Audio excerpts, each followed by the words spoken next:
दयानंद सरस्वती साहब हम सब लोगों को वेदों की ऋचाएं उसको सरलतम तरीके से समझा रहे थे, लेकिन हम लोगों ने उन्हें भी नहीं बसा और ऋषि दयानंद सरस्वती को भी हमने मौत के घाट उतार दिया।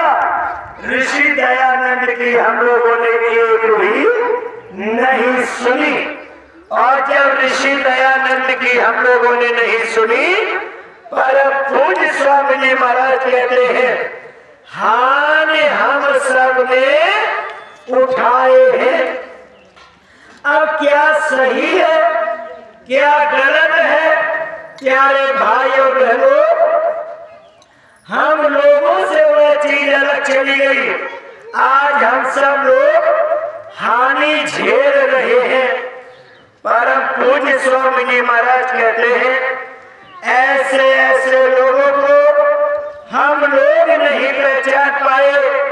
किसी को हमने विष दे दिया, किसी को हमने कांच पीस के पिला दिया, लेकिन हम लोगों ने सही बात को मानने के लिए प्यारे भाई बहनों कतई कोई समय नहीं दिया।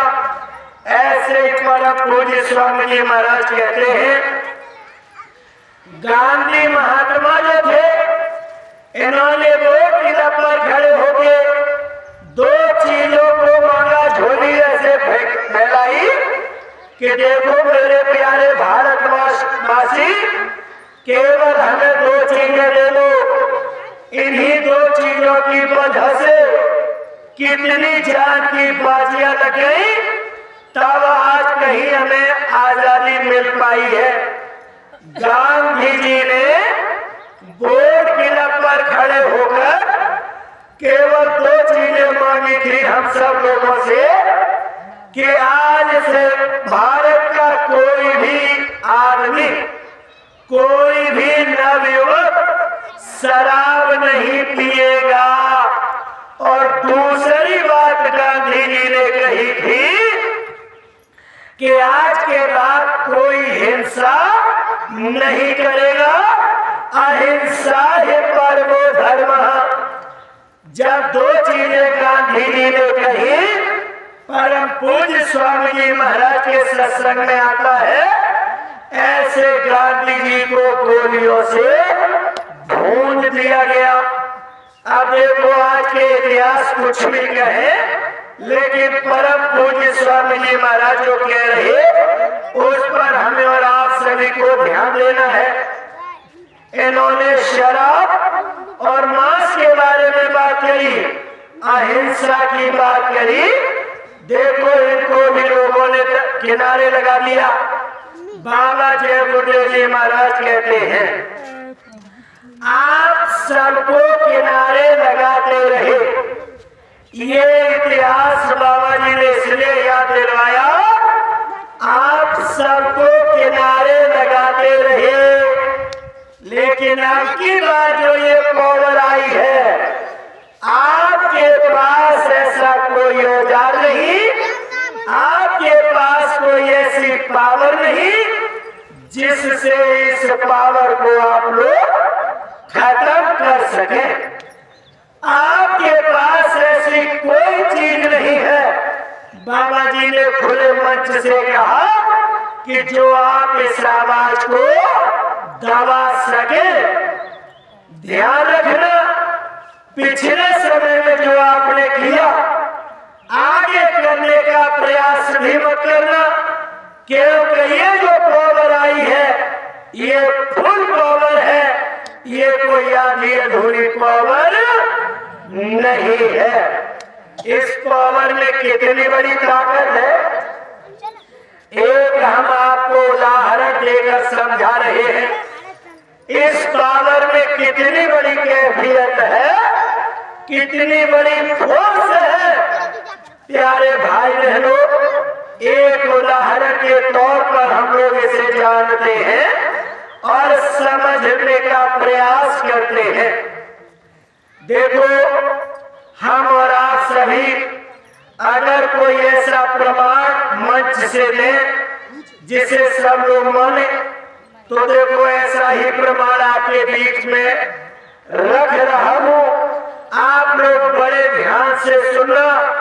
इस पावर में कितनी बड़ी ताकत है। प्यारे भाई और बहनों, एक लेखक हुए हैं डॉक्टर वियोगी हर। डॉक्टर वियोगी हर ने एक पाठ लिखा है, लीक वही नहीं। लीक हम और आप सब समझते हैं। डॉक्टर वियोगी हर कहते हैं, जो लीक है वही नहीं पर्याप्त है। जब समय आए उस लीक को बदल देना चाहिए। डॉक्टर वियोगी हर यहाँ पर समझा रहे हैं, रास्ता कच्चा है, गाड़ियां जा रही हैं, कच्चे रास्ते पर गाड़ियां चली जा रही हैं। अब जब गाड़ी आएंगी और जाएंगी, आएंगी और जाएंगी, तो जो कच्चा रास्ता है वो धूल में परिवर्तित हो जाएगा। लीक पर इतनी धूल हो जाएगी, एक दिन आएगा जो गाड़ी आगे जा रही है उस गाड़ी के चाक यानी पहिया रेत में धंस जाएंगे। जब गाड़ी के पहिया रेत में धंस जाएंगे, वह गाड़ी आप कितना भी प्रयास करेंगे लेकिन गाड़ी के चाक नहीं घूमेंगे, गाड़ी खड़ी हो जाएगी। पीछे से जो गाड़ियां आ रही है, रास्ता एक है। प्यारे भाई बहनों, डॉक्टर वियोगी हर समझा रहे हैं, पीछे से जो गाड़ियां आ रही है, अब वो गाड़ी ने रास्ता बंद कर दिया। पीछे से जो गाड़ियां आ रही है, अब उन गाड़ियों का लग जाएगा जाम। जब जाम लग जाएगा, अब डॉक्टर वियोगी हर कहते हैं, ये सारी व्यवस्था के देखने वाले संत महात्मा होते हैं। संत महात्माओं ने देखा, अरे भाई क्या हुआ, ये जाम कैसे लग गया। जो समझदार लोग होते हैं वो ये प्रयास करते हैं कि ये जाम कैसे खुले। उन समझदारों का जो नाम आया वो नाम है संत। डॉक्टर वियोगी हर ने पाठ में लिखा, संत जन पीछे से आए और जो गाड़ी खड़ी थी उस गाड़ीवान से कहने लगे कि भैया, हम आपके चाकों में धक्का मार रहे हैं, एक काम करो, इस रास्ते पर तो रेत हो गई है, हम थोड़ी सी धक्का मारेंगे, कुछ आपके ये बैल और जो इंजन जो भी है कुछ ये मदद करेगा। एक काम करो कि इस लीक को बदल दो। गाड़ी वाले का तुम आए भले, हम लीक नहीं बदलेंगे, गाड़ी जाएगी तो हमारी इसी लीक पर जाएगी। गाड़ी वाले ये कह दिया, सब लोग ध्यान से समझो, जब रेत में पहिया घुस गए, गाड़ी आगे नहीं बढ़ पा रही है और फिर भी गाड़ीवान कह रहा है कि गाड़ी जाएगी तो इसी रास्ते पर जाएगी, हम दूसरी लीक बनाने वाले नहीं है। महात्मा ने खूब समझाया, लेकिन गाड़ी वाले ने कान पर ढेला रख लिया और ऐसे ही उसी पर बैठ गया। उसने एक भी नहीं सुनी। आप देखो, समझने वाली बात है, जब जाम अधिक लगता है तो फिर क्या होता है? सब लोगों ने इसका अनुभव किया होगा। जब जाम ज्यादा लगता है तो फिर क्या होता है? एक जगह से धक्का मुक्की होगी और फिर ऐसी धक्का मुक्की होगी कि वो जाम झट से, ठोस से, दवा से, प्रेशर से जो चीज रुकी हुई है, प्यारे भाई बहनों, अब जैसे ही पीछे से ठोस पड़ी, जैसे ही पीछे से दबाव पड़ा, तो जो गाड़ी के चाक धसे हुए थे वो तो गाड़ी हो गई चुरुर मुरुर। वो गाड़ी चुरुर मुरुर हो गई। जो ये कह रहा था गाड़ी वाला, हम तुम्हारी बात नहीं मानेंगे, हम जाएंगे तो इसी रास्ते पर जाएंगे। जब पीछे से धक्का लगा, उसकी गाड़ी हो गई चुरुर मुरुर, और पीछे से जो लोग थे अब उन्होंने घर भागना शुरू कर दिया।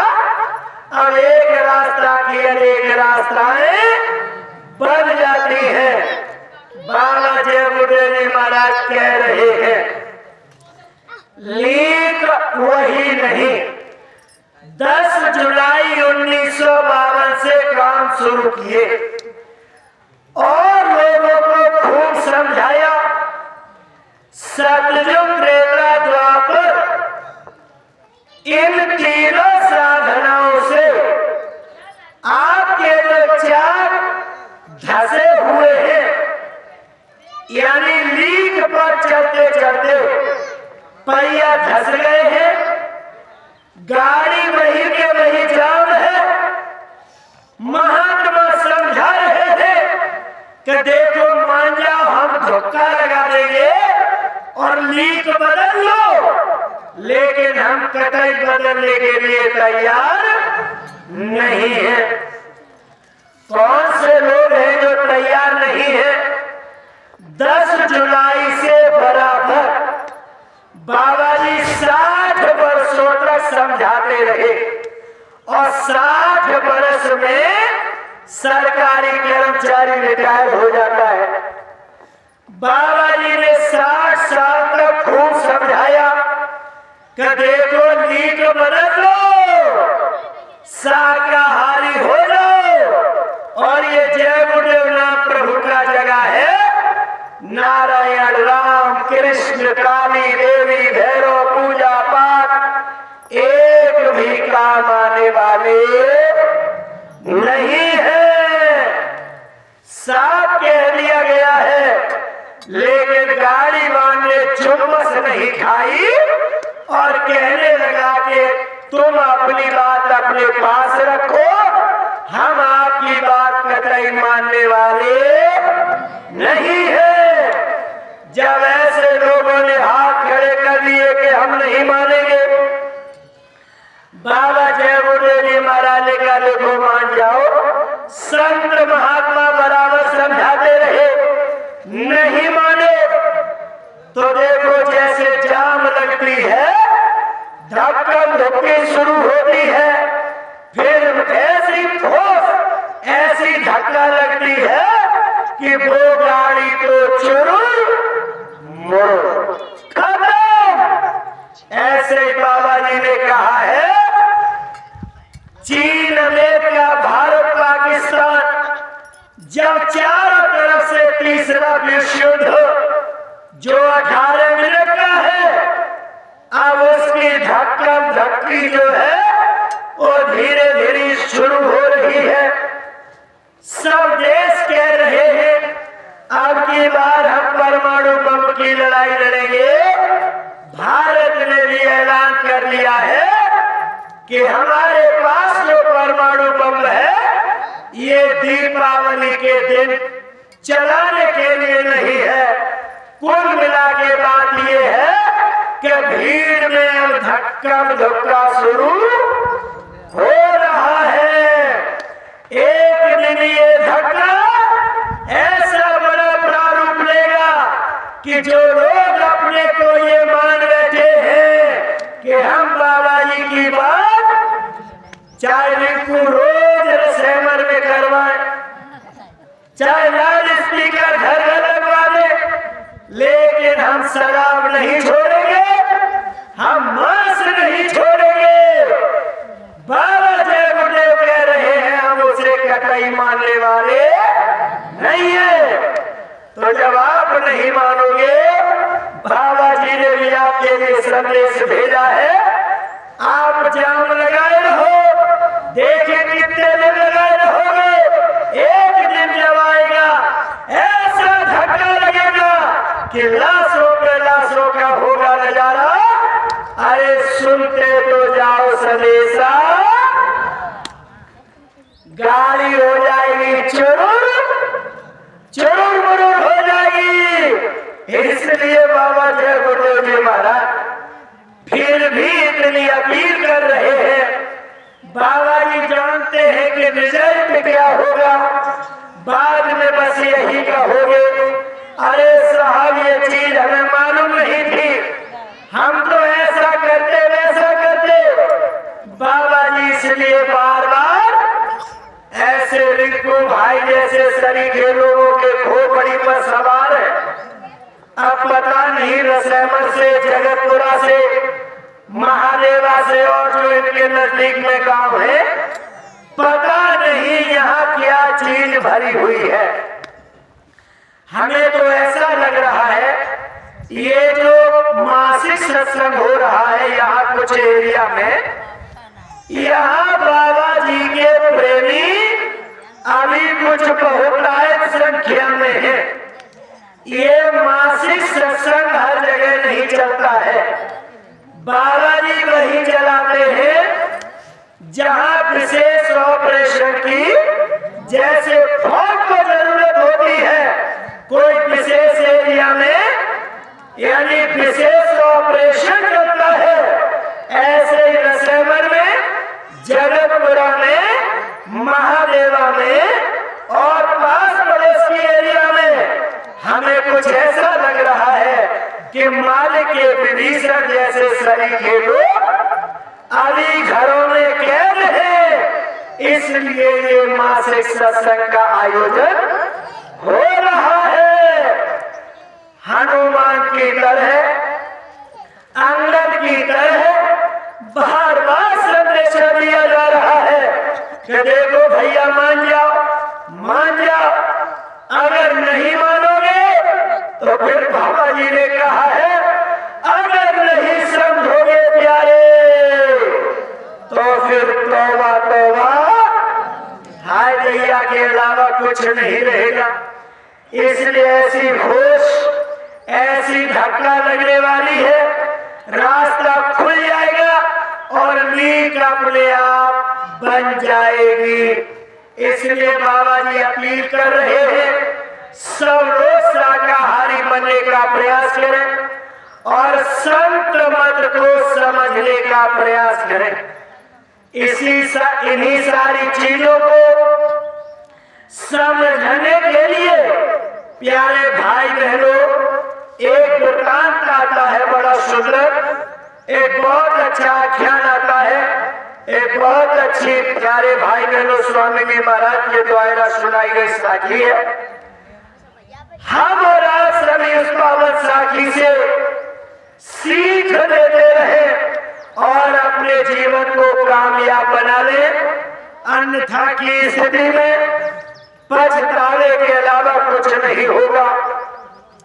बाबा जय गुरुदेव जी महाराज कहते हैं इन लोगों से कह देना संसार में जो लोग बुद्धिमान थे, पूरे विश्व के नंबर 1 के समझदार थे, जिनकी ब्रेन जो थी वो एकदम क्रीम थी, उच्च दर्जे के थे, पूरे विश्व में पूजनीय थे, ऐसे लोगों ने जब संत मत को स्वीकार कर लिया तो फिर हम तो यानी कहीं के नहीं है, हम कुछ करने लायक भी नहीं है, तो हमें तो जल्दी संत मत को धारण कर लेना चाहिए। देखो ध्यान दें, जब बाबा कबीरदास जी इस पृथ्वी पर आते हैं, उस समय पर रामानंद जो थे ये वैष्णव संप्रदाय के थे। इनके समान पूरे विश्व के पर्दे पर कोई ज्ञानी पुरुष नहीं था। कबीरदास जी ने रामानंद जी को अपना गुरु बनाया। रामानंद के आश्रम में कबीरदास जी ने ऐसे ऐसे बड़े चमत्कार किए, रामानंद को मानना पड़ा कि वास्तव में कबीर कोई मामूली चीज नहीं है। हद तो तब हो जाती है रामानंद की कोई बहुमूल्य चीज खो गई है, बड़े परेशान हैं और ढूंढते ढूंढते जो 4 घंटे बीत गए। कबीरदास जी ने दूर से कहा कि गुरुवर, आप जो चीज ढूंढ रहे हैं फलानी जगह पर रखी है। जब उन्हें मिली, कलेजा हरा भरा हो गया, शांत हो गए। कबीरदास जी के प्रति उनकी रुचि बढ़ गई। कहने लगा, इन्हें कैसे मालूम जबकि आश्रम में अंदर नहीं आते हैं। इस तरीके से हजूर कबीरदास जी देखो आश्रम पर रहने लगते हैं। एक दिन की बात है, हजूर रामानंद जी ने क्या किया? हजूर रामानंद जी ने कहा कि देखो कबीर, मैं भजन करने के लिए अंदर गुफा में जा रहा हूँ। बाबा जी इस पावन साखी को इसलिए सुना रहे हैं, कबीरदास जी जो है इन्हें रामानंद जी नहीं समझ पा रहे हैं। क्या होगा आगे चल के? संसार के लोगों इस चीज को थोड़ा सुन लेना।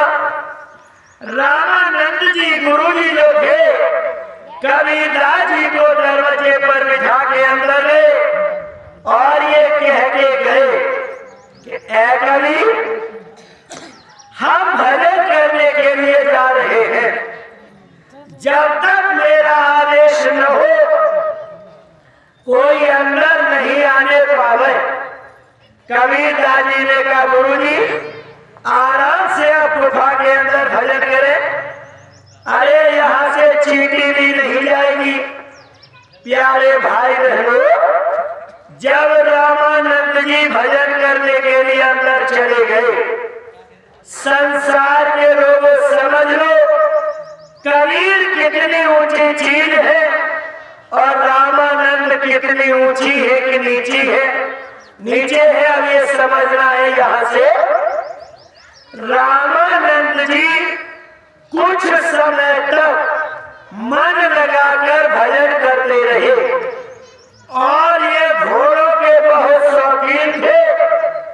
अब मन में ख्याल चलने लगा, माला तो कर में चले, माला तो हाथ में घूम रही और मन जो है वो चारों तरफ घूम रहा है। ये घोड़ों के बहुत शौकीन थे। काबुल के घोड़े 1 नंबर के माने गए हैं। रामानंद जी ने सोचा मन ही मन में कि अब की बार जो दिन आ रहे हैं उन दिनों में काबुल जाएंगे और एक से एक राशि घोड़ा खरीद कर लेकर आएंगे। ये मन में गुनावन चलने लगी। एक आदमी आता है, कहता है, अरे साहब रामानंद जी से हमें मिलना। रोके रहे कबीरदास जी और जैसे ही मन से घोड़े खरीदने के लिए काबुल गए, सोई कबीरदास जी ने कहा चले जाओ अंदर। जैसे खटपट की आवाज हुई, रामानंद जी जग गए और कबीरदास जी के ऊपर आके टूट पड़े। अरे कबीर, हमने तुमसे कहा था कि जब तक हम बाहर नहीं आ जाए भजन करके तब तक कोई अंदर नहीं आने पावे, और तुमने इसको अंदर कैसे आने दिया? कबीर दास जी ने कहा, गुरुवर क्यों परेशान हो रहे हो बेफिजूल में? जब तक आप भजन करते रहे एक चींटी भी अंदर नहीं गई, और जब आप घोड़ा खरीदने के लिए चले गए हमने इसे चले जाने दिया तो क्या हुआ? घोड़ा खरीद रहे थे कि भजन कर रहे थे? सोई रामानंद जी के खोपड़ी में टन से आवाज हो जाती है। मन की जानने वाले तो केवल संत महापुरुष ही होते हैं। जो घोड़ा खरीदने का जो मन का अंदर का जो हाथ खुला, सोई रामानंद जी कबीर के पैरों में गिर जाते हैं। कबीर दास जी ने उठाया और रामानंद जी कहने लगे, गुरुदेव मेरी आत्मा का कल्याण करो। जब रामानंद जैसे लोग 4 में 6 7 18 पुराण देवी देवता की पूजा पाठ करने वाले रामानंद जी आज कबीर दास जी के चरणों में गिर के मिन्नत कर रहे हैं, कहे मेरे मालिक मेरी आत्मा का कल्याण कर दीजिए। कबीर ने कहा कि गुरुजी, इस समय पर आप हमारे गुरुजी हैं, आप मेरे पैरों में पड़े हैं, इसका मुझे बदला लेना पड़ेगा। जाओ, अभी तो नहीं, लेकिन जल्द से जल्द हम आपकी आत्मा का उद्धार करेंगे। हजूर कबीर दास जी ने वायदा किया। रामानंद जी घोड़ों के शौकीन हैं, इसलिए इनका शरीर परिवर्तित होता है। रामानंद जी का शरीर शांत होता है और ये जाके अफगान में जन्म लेते हैं। अफगानिस्तान में ये वहां के बलक बुखारे के वादशाह बनते हैं। राजा बलक बुखारे का वादशाह बनता है, यानी यही रामानंद जी वहां के बादशाह बन जाते हैं। और जब बादशाह बड़े हुए, कबीर दास जी ने कहा मौका है बादशाह को अपनी शरण में लगाने का। ऐ प्यारे भाइयों बहनों, 23 मार्च को हम लोग दिवाली मना के आए। 1975 में बाबा जय गुरुदेव जी महाराज जब सबकी नसें काटी जा रही थी, इस उपलक्ष्य में बाबा जी जेल के अंदर गए और मिशन यार इमरजेंसी वापस हुई। बाबा जय गुरुदेव जी महाराज ने इमरजेंसी वापस कराई और प्यारे भाई बहनों, नवयुवकों को जन्म लेने का अधिकार प्राप्त हुआ। समझना, आज रामानंद जी ने सोचा राजा हो गया है जवान, अरे जवानी में सब कुछ होता है, कर ले निज काज जवानी में, इस 2 दिन की जिंदगानी में।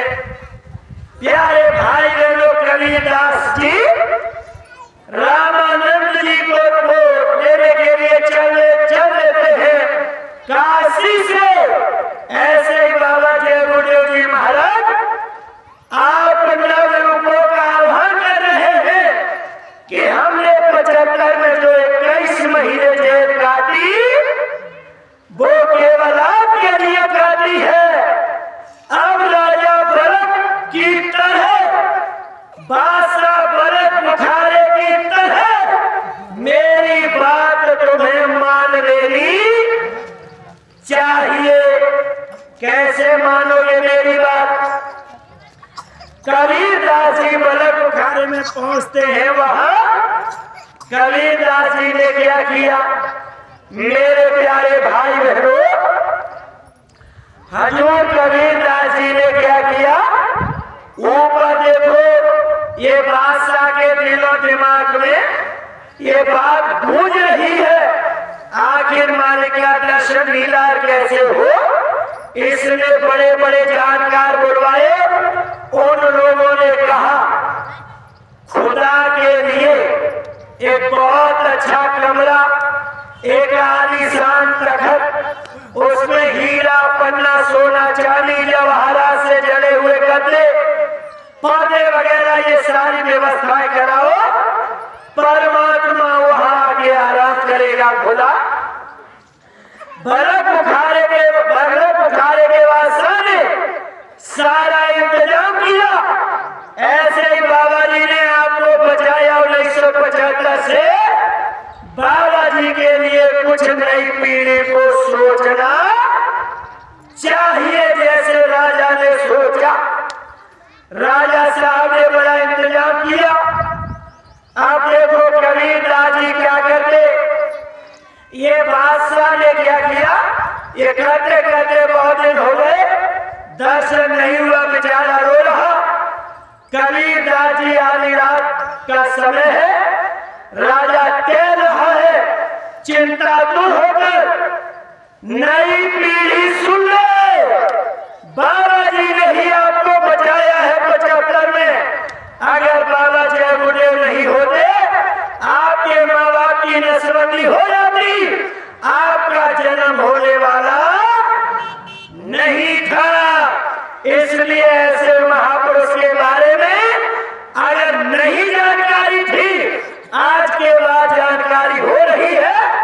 बर्फ बुखारे के वासा की तरह आज से चिंता शुरू कर देना। आज बर्फ बुखारे का वासा चिंता दूर है, खुदा का दर्शन कैसे होगा। कबीरदास जी आधी रात पर आ रहे जा रहे, यानी छत पर धसे भटक रहे सफेद कपड़े में। जब आप मालिक के लिए थोड़ा सोचोगे, मालिक आपको अपना दर्शन, अपना संदेश अवश्य देगा।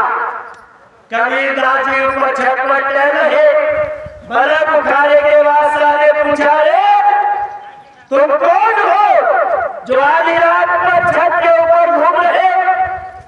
ऊपर से आवाज आई, आप कौन हो, आधी रात पर चेहर कदमी लगाए हो। राजा ने कहा मैं यहाँ का बादशाह हूँ। कबीरदास जी ने कहा मैं एक रास्तागीर हूँ। राजा ने कहा कि रास्तागीर हो तो रास्ते पर होना चाहिए।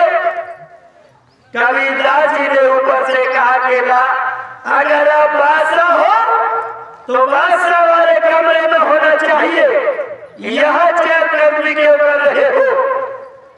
बादशाह ने कहा कि मैं चेहर कदमी इसलिए कर रहा हूँ कि मुझे खुदा का दीदार चाहिए। कबीरदास जी ने ऊपर से कहा कि देखो राजन, आपको खुदा का दीदार चाहिए, मेरा ऊंट खो गया है, सो मैं भी अपने ऊंट की खोज में घूम रहा हूं। नीचे से राजा ने कहा, अरे बेवकूफ आदमी, कहीं छतों पर ऊंट मिलते हैं। ऊपर से आवाज आती है कि बेवकूफ राजा, कहीं जो तू ये व्यवस्था किए हुए है राजसी, इसमें तुझे खुदा का दर्शन होगा। प्यारे भाई बहनों, इतनी सी बात की है और कबीरदास जी वहां से गायब हो जाते हैं। सोई राजा के इंजेक्शन लग गया कि ये तो हमें तीर दे गया, मार गया, घायल कर गया। अब तो राजा साहब उसी सफेद पोष को बार बार याद कर रहे हैं। के नबियों को पावन तस्वीर लगी है, इस तस्वीर को याद करो। आपको ये ललकार रही है और आपसे कह रही है कि आप जल्दी से मनन करो, जिससे आपके जीवन का हो जाए कल्याण। अब देखो क्या हुआ। बाबा जय गुरुदेव जी महाराज कहते कविता का दूसरा दिन हुआ, राजा साहब को आने में अभी देर थी। कबीरदास जी एकदम फट सफेद कपड़े और नूरानी शुरू, लोग देखे तो मोहित हो जाए, सीधे दंडनाते चले गए, राज सिंहासन पर बैठ गए हजूर कबीरदास जी। किसी की हिम्मत नहीं पड़ी रोका टाकी की जाए। जब रोका टोकी नहीं की, बादशाह आया कुछ देरी के बाद। बादशाह ने पूछा, रे तुम कौन हो? बोले कुछ नहीं, मैं तो ऐसे बैठ गया। तो बादशाह ने पूछा, आप बिना मेरी इजाजत के इस पर क्यों बैठे? राजा आप बबूला हो रहा है क्यों वो सिंहासन पर बैठ गए। ऐ प्यारे भाई बहनों, राजा ने कुछ नहीं सुना और सिपाहियों को आदेश दिया, कहा कि इसको पकड़ लो और खंभे से बांध कर इसके ऊपर कोड़ों की वर्षा कर दो। सिपाहियों ने कबीरदास जी को पकड़ लिया, खंभे से बांध लिया और ऊपर से हजूर साहब कोड़े खा रहे। जीवों के हित के लिए, एक जीव को समझाने के लिए आज हजूर साहब को कोड़े खाने पड़ रहे हैं। रसैमर के लोगों या जहां के भी नए लोग हैं वो ध्यान से सुने। जब सबका सृजनहार आपके लिए कोड़े खाने के लिए तैयार है तो फिर हमें भी थोड़ा समझना चाहिए। कबीरदास जी के ऊपर कोड़े पड़ने लगे, कबीरदास जी के ऊपर कोड़े पड़ रहे और कबीरदास ठट्ठा मार के हंस रहे, खून चमक रहा है। जब राजा ने देखा, रे इसका तो शरीर ही मार मार कोड़े ये छलनी किया जा रहा और ये हंस रहा। राजा ने कहा, सिपाहियों ठहर जाओ। सिपाही रुक गए। राजा ने पूछा, अच्छा रास्तागीर एक बात बता, तू मेरे सिंहासन पर बिना मेरी अनुमति के बैठ गया और देख तेरे कोड़े भी पड़ने लगे और ये खून भी चमक रहा। एक बात बता रास्तागीर, तेरे ऊपर कोड़े पड़ रहे और तू हंस रहा, इसमें क्या कारण है? हजूर कबीरदास जी कहने लगे कि राजन, हंसी इसलिए आ गई, आप इस गद्दी पर बैठते हैं कितने दिन हो गए? राजा साहब ने कहा 10-12 साल हो गई। इससे पहले कौन बैठता था? हमारे पिताजी बैठते थे। इससे पहले कौन? वो बैठते थे। राजन हंसी इसलिए आ गई, जो बैठते होंगे उनका तो मुझे पता नहीं है क्या है, लेकिन आप 10-12 बरस से इस पर बैठ रहे हैं। हंसी मुझे इसलिए आई, केवल ज्यादा से ज्यादा 2 मिनट बैठ पाया। इस सिंहासन केवल 2 मिनट बैठे हुए, 2 मिनट में इतने कोड़े पड़े कि देखो शरीर से खून चल रहा है। हंसी इसलिए आ रही है कि जो 12 बरस से इस कुर्सी पर बैठा है उसे कितने कोड़े पड़ेंगे। इतनी बात कही और कबीरदास जी वहां से गायब। सोई राजा ने वो पूरा हाल देखा, कोड़े देखे, सोई दिमाग अपसेट हो गया। जब जयदेव की बात लोग सुनते हैं तो सुनकर लोगों की आंखों में आंसू आते हैं, जैसे मलक बुखारे के बादशाह की आंखों में आंसू है और वो जय गुरुदेव में हो जाते हैं। संसार के लोग कहते हैं कि ये तो पागल हो गए। अब ये होली के कार्यक्रम पर हमारे यहाँ का एक भाई गया, उसके लड़के ने टोपी झंडा जो वो लाए थे सब छिपा दिया और कहा कि जय गुरुदेव अगर आज के बाद गए तो हमसे बुरा कोई नहीं। लड़का बाप को डांट रहा है। प्यारे भाई बहनों, बात हमारे पास तक आ चुकी है, कल बेटे से बात की जाएगी। ऐसे हमने जाने कितनी चीजों को देखा, और बेटा को बाप आए सो आए, साथ में फिर बेटा भी आया और बेटा की बहू भी आई, और फिर पूरा समाज भी आ गया। एक नहीं बहुत ऐसे केसेस हुए हैं। बाबा जी बस यही तो देख रहे कहां से कैसे काटा पड़ेगा। अब उस बेटे की बात हमारे सामने कल आई है। चाहे मुझे रात में कुछ करना पड़े, बेटे को समझाएंगे बुझाएंगे। इतना तय है, जहां बाबा जी घुस गए वहां से फिर खाली हाथ लौटने वाले नहीं है।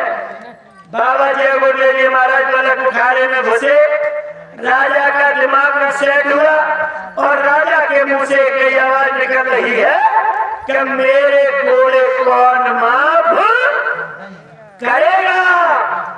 राजा ऐसे ही प्यारे भाई बहनों कहता हुआ काशी बनारस पहुंचता है। वहां पर बाबा जी आके कबीरदास जी के घर पहुंच जाते हैं, और जैसे शकल को देखा राजा रोने लगा, कहने लगा गुरुजी ये कोड़े कैसे माफ होंगे। कबीरदास जी ने कहा राजन चिंता मत करो, कोड़े माफ करने के लिए मैंने तुम्हें बुला लिया। अब सत्संग सुनो, सेवा करो और भजन करो, कोड़े माफ हो जाएंगे। हजूर कबीरदास जी ने वही रख लिया। आज बादशाह राजा मलक उखाड़े का बादशाह देखो पतंग मान रहा, सारे क्रियाकलाप कर रहा। एक दिन ऐसे हुआ, बहुत दिन हुए। एक दिन आया माता लोई ने कहा कि महाराज राजा बहुत दिन से आया हुआ है, इसकी रानियां वहां बेचारी परेशान होगी, राज्य के सब लोग परेशान होंगे। अरे इसे नामदान दे दो और इसकी छुट्टी करो, भजन करे जाके। कबीरदास जी ने कहा कि देवी अभी ये इस लायक नहीं हुआ है जो इसे नामदान मिल जाए। बोले हम तो ऐसे विश्वास नहीं करेंगे। अरे देखो कितनी सेवा करता है राजा। उन्होंने कहा तो एक काम करना, सुबह हो जैसे ही भोर होगा हम इसे गंगा स्नान के लिए भेजेंगे, तुम छत के ऊपर चढ़ जाना, थोड़ा सा कूड़ा इसके ऊपर डालना, तब पता लगेगा। लोई साहब ने यही किया, ऊपर छत पर चढ़ गई। कबीरदास जी ने राजा को भेजा और राजा गंगा स्नान के लिए जा रहे। कबीरदास जी राजा मलक की परीक्षा ले रहे, और जैसे लोई साहब ने ऊपर से डाला कूड़ा, राजा मिट्टी से सड़ गया कूड़े से, और उसने गरम गरम राजा वाली आंखें निकाली, और ऐसे निकाली गरम गरम आंखें, और कहा दादी को चबाते हुए कि नहीं हुआ राजा मलक, नहीं तो तुझे इन तेरी खाल खिंचवा के फंस करवा देता। लोई बड़ी गौरव कांपने लगी। अरे इसके अंदर बड़ी गुस्सा, भाग के आई महाराज आप सही कहते थे, उसके अंदर इतनी गुस्सा मुझे डर लग गया।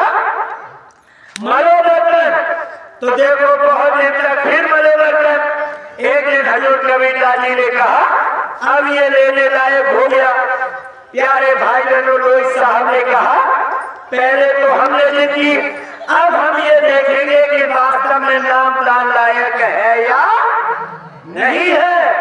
कबीरदास जी ने कहा पहले तुमने कूड़ा डाला था, अब ले जाके इसके ऊपर गूगली डाल देना, फिर भी ये दो शब्द नहीं बोलेगा, कहेगा तो केवल कोरों की बात करेगा। उन्होंने थोड़ी सी गूगली ली, जैसे ही राजा मलक नीचे से निकले, माता श्री ने ऊपर से डाल दिया, और जैसे ही ऊपर से गूगली पड़ा, नीचे निगाह किए, हाथ जोड़े, गुरु का धन्यवाद करने लगे राजा साहब, और कहने लगे गुरुजी आप धन्य हैं, थोड़ी सी गूगली डाल के ही आज आपने मेरे कोड़े माफ कर दिए। तब राजा पलक को नामदान मिला। मेरे प्यारे भाई बहनों, राजा पलक से तब कबीर साहब ने पूरा वाकया रामानंद से लेके सुनाया। संसार के लोगों, इस साखी का सुनाने का अर्थ ये है कि रामानंद जैसे लोग, पूजा पाठ करने वाले जानकार, कबीर दास जी के ही द्वारा उनका उद्धार हुआ। बाबा जय गुरुदेव कौन है? समय समय पर हम आपके गांव में आते रहते हैं। हमने बाबा जी का परिचय लिया है। जो कबीर दास जी हैं वही बाबा जय गुरुदेव जी है। कबीर में और जय गुरुदेव में कोई अंतर नहीं है। तो एक बात बताओ, आप जिस पूजा पाठ में लगे हैं, आपको जो जानकारी है रामानंद से ज्यादा जानकारी नहीं है। जब रामानंद जैसे इतने जानकार लोग कितना कष्ट सहन करना पड़ा, तब ये संत मत हासिल हुआ। आज आपको सरलतम तरीके से मिल रहा है। तो ये बात समझकर हमें बाबा जी की शरण में जल्दी से जल्दी चले आना चाहिए। इसलिए हमने आपके बीच में ये साखी रखने का प्रयास किया। यह साखी हमें यही बोध करा रही है कि जो पूजा पाठें हो रही हैं, ये एक भी पूजा पाठ कामयाब नहीं है। अभी देखो हमारी माताएं बहनें, देवी मैया का उपवास चल रहा है और ये शाम को भजन गाती है। यहाँ पर बाबा जी का चारों तरफ से समझाना यही है, कैसे भी करके जीव की समझ में आ जाए। ये माताएं बहनें गाना गाती हैं, मैया बैठी विकट पहाड़न में, जय जगदम्बे मैया। जैसे राजा पलक की जीवात्मा, आत्मा रूपी मैया विकट पहाड़ों में बैठी थी, नहीं समझ पा रही थी राजा पलक की आत्मा कि यही हमारे मालिक साहब है। ऐसे ही हम सब की जो देवी मैया है आत्मा, वो ये विकट पहाड़ों के बीच में बैठी है। यहाँ बाबा जय गुरुदेव जी महाराज कहते हैं, जब तक इस देवी का जागरण नहीं करोगे, देवी जागरण होना चाहिए। देवी जागरण कैसे होगा? तबला बजा के नहीं होगा, लोग चढ़ा के नहीं होगा। ये देवी जागरण कैसे होगा? इस देवी के लिए जब तक बड़ा कोई देवता जगाने वाला नहीं मिलेगा, तब तक ये देवी जागरण नहीं होगा। बाबा जय गुरुदेव जी महाराज केवल और केवल अकेले एक ऐसे बड़े देवता हैं जो कह रहे हैं, हम आए वही देश से जहां तुम्हारो धाम, तुमको निज घर पहुंचावनो बस एक हमारो। तो देवी जागरण कौन करेगा? पौरा पीने वाले देवी जागरण करेंगे। प्यारे भाई बहनों, जब देवी जागरण होता है होंगे गाँव में, जब वो सामान लिखेंगे तो उसमें 5 पौआ और लिख देंगे शराब की। शराब पूजा पाठ में वर्जित है, और दो लोग कहते हैं कि बिना शराब के देवी और देवता भैरव बाबा खुश ही नहीं होंगे। कुंड में शराब चढ़ाई जा रही है। अगर कुंड में शराब चढ़ाने से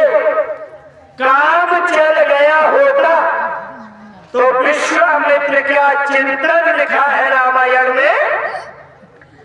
गाधित ने मन चिंता व्यापी, गाधित ने मन चिंता व्यापी, के ही विधि मरही निशाचर पापी। हवन कुंड में शराब चढ़ा देते थे, हवन कुंड में मांस चढ़ा देते थे। इसे रोकने के लिए विश्वामित्र उधर गए और देखो राम ने सारे राक्षसों को मार के खत्म कर दिया, यज्ञ में निर्विघ्न करवाया। अब आज के लोग जाकर कहते नहीं 5 पौवा जरूर लेके आना। अब हो रहा देवी जागे और चढ़ रहे हैं वहां पर शराब के पौवा। तो कौन सी संज्ञा है? इस संज्ञा को समझने के लिए प्यारे भाई बहनों, हम एक चीज की तरफ चलते हैं जो संसार की बड़ी सुंदर गाथा है, लोग गाते हैं उसे। हम और आप एक बहुत ही अच्छी पावन कथा की तरफ चलते हैं और थोड़े से शब्दों में उसको कहते हुए वाणी को विराम करेंगे, क्योंकि काम का समय है। देखो राजा परीक्षित तक्षक के द्वारा 10 लिए जाते हैं।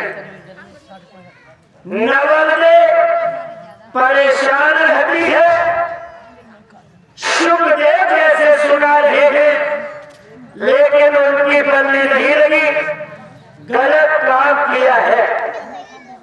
आगे चल के राजा परीक्षित का बेटा जन्मेजय ये संकल्प करता है, हम अपने पिताजी का बदला लेकर रहेंगे।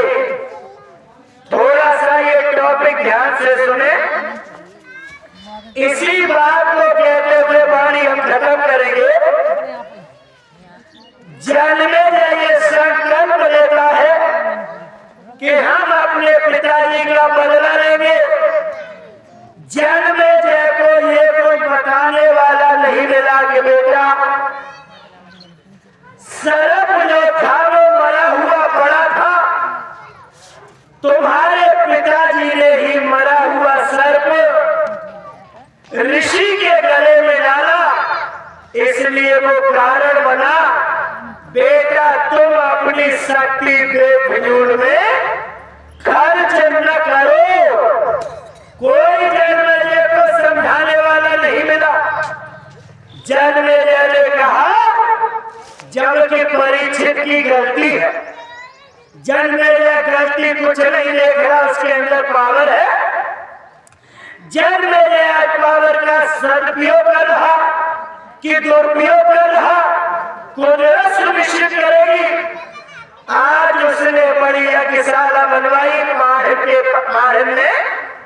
प्यारे भाई बहनों, लेख मिलता है कि मुझसे मंत्रों की सब जानकारी, और जैसे जैसे मंत्र बोलता है प्रत्येक प्रजाति के सर्प आते हैं और उस हवन कुंड में गिर के खत्म हो रहे हैं।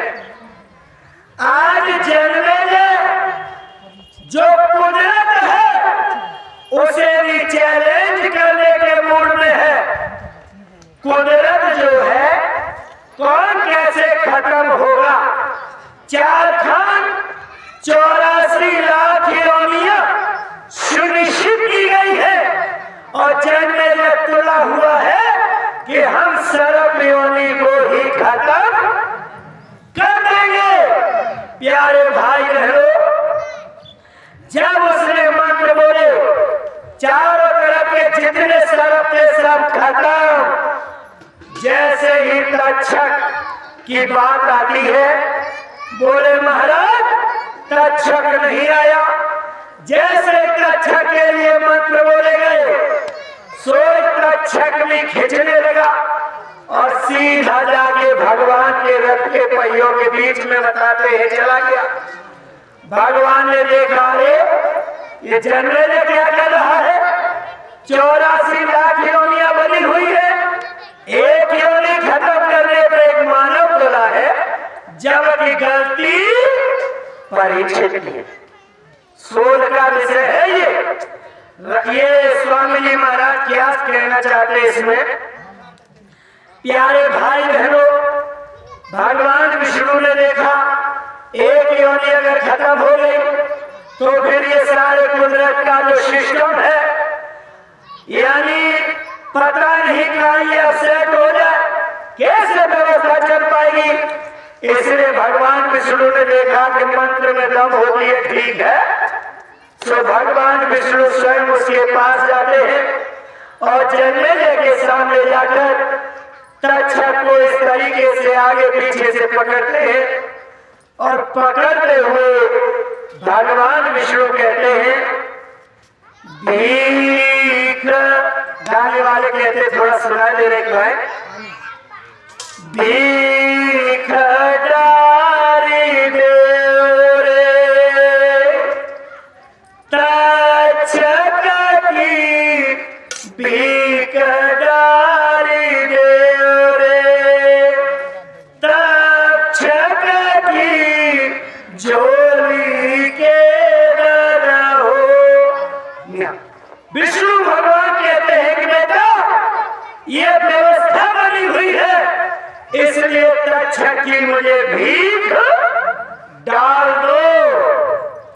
प्यारे भाई बहनों, जब भगवान खड़े हैं वो कहने लगा, वैसे यानी भगवान गुस्सा तो बहुत है, लेकिन जब आप भीख की बात कर रहे हैं तो फिर भिखारी को कभी दरवाजे से वापस खाली हाथ नहीं करते हैं। जाओ मैंने भीख दिया, लेकिन उस सांप को दिखा तो दो। बताते हैं जन्मेजय ने अपनी आंखों से देखा, भगवान ने ऐसे पकड़ लिया, यानी जहां जहां बंद रह गया उसकी नजर नहीं पड़ी, बीच में जहर नहीं, आगे पीछे जहर रह गया और उसी एक तक्षक से फिर सर्प की प्रजातियां बन के तैयार हो गई। ये हमने इसलिए सुनाया, व्यवस्था भगवान विष्णु ने चलाने के लिए जन्मेजय से भीख मांगी। जन्मेजय पावरफुल है, उन्हीं के मंत्र हैं, उन्हीं की शक्ति है, इसलिए भगवान को भीख मांगनी पड़ी। हम मानते हैं शराब ये समुद्र मंथन में निकली। लोग कहते सुने गए हैं शराब बुरी चीज कौन सी है, ये भी तो समुद्र मंथन में से निकली है।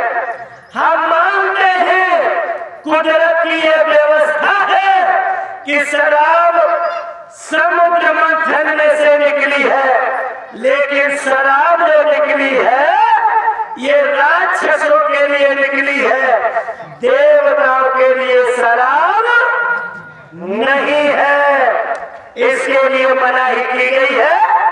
मांस मछलियां खाते हैं, सोरा पानी है, ते नर नर के जाएंगे माता पिता समेत। शराब अच्छे समाज में प्रचलन में नहीं आनी चाहिए। शराब जो है ये दैत्यों के लिए रखी गई है, उसी में बने रहे। ऐ प्यारे भाई और बहनों, अगर हम सब लोग दैत्यों की शराब पीने लगेंगे फिर दैत्य क्या पिएंगे। इसलिए प्रकृति की जो प्रक्रिया चल रही है ये डिसबैलेंस हो रही है। इसलिए बाबा जय गुरुदेव जी महाराज कहते हैं आप सब जन्मेजय हैं, जो शराब पीने वाले हैं, हम आपको बड़ा करते हैं। बाबा जी कह रहे हैं आप कहते हो रतन है शराब, लेकिन बाबा जय गुरुदेव जी महाराज कहते हैं हम आपकी बात मानते हैं, लेकिन बाबा जय गुरुदेव जी महाराज कहते हैं विष्णु ने जैसे जन्मेजय से माफी मांगी, ऐसे बाबा जय गुरुदेव जी महाराज कहते हैं हाँ